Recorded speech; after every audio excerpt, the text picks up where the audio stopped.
नमस्कार, मैं वसंत काशीकर। आज मैं परसाई जी के घर पर हूँ।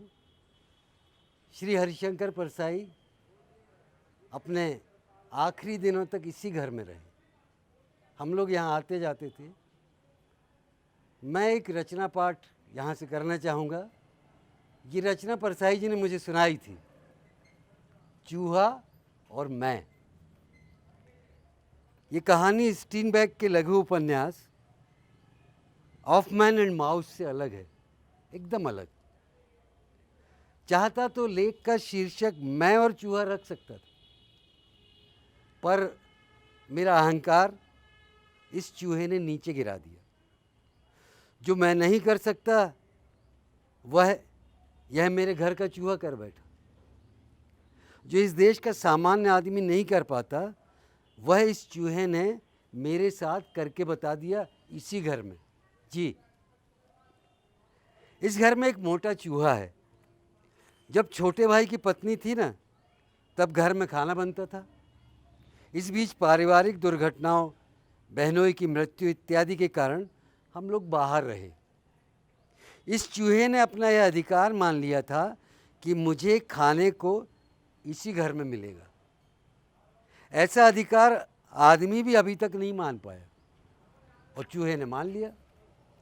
लगभग 45 दिन घर बंद रहा। जी हाँ, यही घर। मैं जब अकेला लौटा, घर खोला तो देखा चूहे ने काफ़ी क्रॉकरी फर्श पर गिरा फोड़ रखी है। वह खाने की तलाश में भड़बड़ाता रहा होगा। क्रॉकरी और डिब्बों में खाना तलाशता रहा होगा। उसे खाना नहीं मिलता होगा तो वह पड़ोस में कहीं कुछ खा लेता होगा और जीवित रहता होगा। पर घर उसने नहीं छोड़ा। उसने इसी घर को अपना घर मान लिया था। जब मैं घर में घुसा, बिजली जलाई तो मैंने देखा वह खुशी से चहकता हुआ यहाँ से वहाँ दौड़ रहा है। वह शायद समझ गया कि अब इस घर में खाना बनेगा, डब्बे खुलेंगे और उसको उसकी खुराक मिलेगी। दिन भर वह आनंद के मारे इधर से उधर घूमता रहा। मैं देख रहा था, उसके उल्लास में मुझे अच्छा लग रहा था। पर घर में खाना बनना शुरू ही नहीं हुआ। मैं अकेला था। बहन के यहाँ, जो पास में ही रहती थी, दोपहर को भोजन कर लेता था। रात को देर से खाता हूँ तो बहन डिब्बा भेज देती। खाकर मैं डब्बा बंद करके रख देता। चूहाराम निराश हो रहे थे। सोचते हूँ कैसा घर है ये। आदमी आ गया है, रोशनी आ गई, पर खाना नहीं बनता। खाना बनता तो कुछ बिखरे दाने या रोटी के टुकड़े उसे मिल जाते। मुझे एक नया अनुभव हुआ। रात को चूहा बार बार आता और सिर की तरफ मच्छरदानी पर चढ़कर कुलबुलाता। रात में कई बार मेरी नींद टूटती।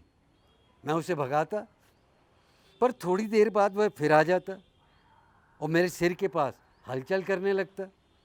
वो भूखा था, मगर उसे सिर और पाँव की समझ कैसे आई? वह मेरे पाँव की तरफ गड़बड़ नहीं करता था, सीधे सिर की तरफ आता और हलचल करने लगता। एक दिन तो वो मच्छरदानी में घुस गया। मैं बड़े परेशान, अब करूं क्या? उसे मारूं या किसी अलमारी के नीचे गया तो सड़ेगा और सारा घर दुर्गंध से भर जाएगा। फिर बारी अलमारी हटाकर उसे निकालना भी तो पड़ेगा।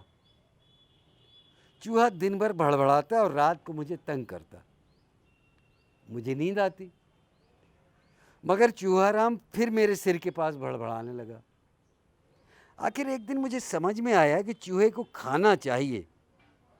उसने उस घर को अपना घर मान लिया।